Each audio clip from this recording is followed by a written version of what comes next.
cute about saying that you had great return. And I say this as somebody who was a converted optimizer. So in the earlier part of my life, I really prided myself on doing school with as little work as possible. I was like, you nerds, I was like, you guys needed to study. I can walk in and hit a 91 with no study. And I'll tell you the story that really changed my life. So there's a guy named Kemp Knott. He was like, and hopefully Kemp, maybe you'll see this. I gave Kemp a hard time. I did when I was in high school. And he was a kid who didn't catch on to stuff as fast. And you know what, Kemp's a successful guy now, he's done great. But this thing happened. So all of high school, I kind of gave this guy a hard time. And when we went to go apply to colleges, I wanted to go to Duke. So Duke's a top 5 school in the US, and I didn't get into Duke. I ended up going to Vanderbilt, which is also obviously a great school, but I wanted to go to Duke. And guess who got into Duke?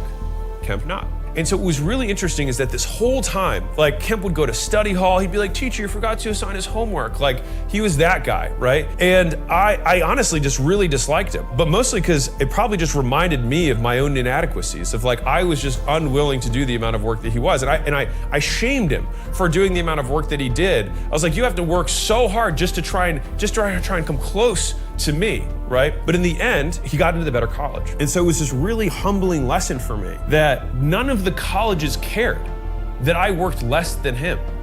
They just cared about who had the best applications and who had the best grades. And it was this really very eye-opening experience. And so when I went to college, I had a different frame that I was like, well, I'm not gonna lose. I wanna go here and I wanna maximize. I wanna study all the hours of the day that I'm not in class, at the gym, or at the cafeteria. I'm in the library. And you can ask anyone that I ever went to school with if you ever meet them. Like, that's where I was. I was in the library 12 hours a day because I was like, well, if I just study more than everyone, I'll get good grades. And that worked out pretty good. That's just kind of just a little bit of framing around why I have such a strong